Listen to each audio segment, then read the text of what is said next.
Kwa janko? Fresh babu. Unyama? Uhakika sana. Mwanangu mimi nimekufollow. Ndio.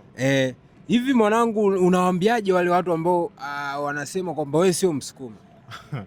Unajua shida nini? Yaani kutokana labda wenda ninavyoongea au jinsi ninavyojiweka ndio hivyo mtu anaweza akaamini mimi sio Msukuma. Mimi ni Msukuma ambaye nimezaliwa huko Usangu huko, Mbalali, Mbeya huko. Umeona? Kuna bonde la Usangu huko linaitwa Usangu. Kwa kule tupo Wasukuma tupo wengi sana anakotoka Maikusai huko, umeona? Japokuwa ninavyoongea kwa hivyo mtu labda anaweza akahisi kwa sababu ashachukulia mtu labda akiwa anaongea lafudhi fulani ya Kisukuma hivi na hivi jinsi anavyojiweka. Kwa hiyo kuna wengine sisi tumekulia mjini, umeona? Japokuwa mimi babangu mazingira aliyotuweka yalikuwa ni town, umeona? Lakini yani mazingira ambayo babangu alikokuwa anaweka mifugo nini na mazingira ambayo alikuwa anaweka kwa sababu ya kulima nini ni polini, umeona? Kwa hiyo mimi ilikuwa ikifunga shule likizo naenda nini maisha yanaendelea, lakini kutokana na muda mwingi nimekulia mjini, kwa mtu kuniamini inakuwa ngumu sana. Okay.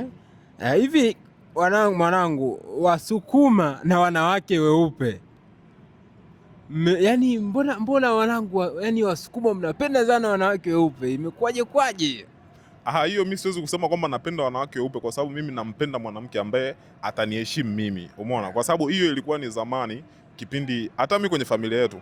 Kwa mfano nilikuwa nikiona dada zangu labda watoto wa mkubwa wale weupe kweli wameolewa kwa mali nyingi. Utakuta mtu kaolewa ng'ombe labda kwa ng'ombe 40 na kitu au kwa ng'ombe 50 kutoka jinsi alivyo, kwa sababu hiyo ilikuwa ni asili fulani ya kuamini kwa mtoto mweupe utapata ng'ombe nyingi zaidi, umeona? Ndio kitu ambacho kilikuwa kinapelekea Wasukuma waonekane wanapenda wanawake weupe, umeona? Kwa tunavyoenda kwenye makabila mengine wenda tunatafuta vile wanawake weupe inaonekana hivyo, lakini sio kweli. Mimi nampenda mwanamke ambaye ataniheshimu tu, au sio? Yeah. Je, kwa nini unakuta Msukuma mwanangu ana hela, anachimba madini, ana mapesa, ana mabilioni, lakini ukimwona muonekano wake mwanangu haendani hata na pesa zake? Asili ya Msukuma kwa mfano kama nilivyosema, umeona? Mimi nimekulia kidogo mazingira ya town, umeona? Maana ukule Usukuma nilikuwa naenda kipindi cha likizo, shule zimefunga, umeona? Ndio naenda kuchunga nini kulima, umeona? Kwa hiyo kitu ya Msukuma unaweza kukutana na Msukuma asikuaminishe kwa kumwangalia muonekano, asikuaminishe kama ana pesa kwa sababu ya mazingira ambayo tumewekewa. Mimi nilikuwa nikienda kwa mama unaishi maisha haya, umeona, ya kitauni.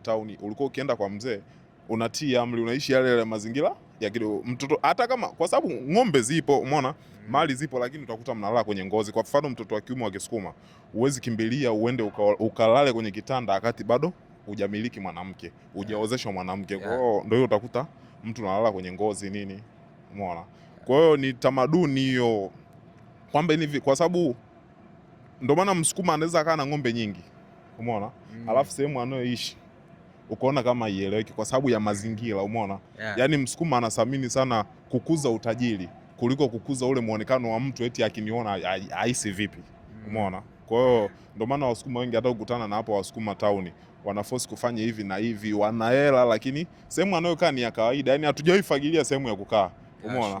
Kwa sababu hayo ni maisha ambayo yanakuja sasa hivi kwamba ile hata sasa hivi ndo tuanze kuelimika kidogo tujiweke hivi na hivi, umeona? Lakini amini Msukuma yani Msukuma adui yake wa kwanza ni njaa, hamna kitu kingine. Yani sisi tunatafutaga pesa kwa sababu tu ya kujifurahisha kwenye maisha ya kukwepa njaa, umeona? Japokuwa watu wana mawe babu, kwa ipo hivyo.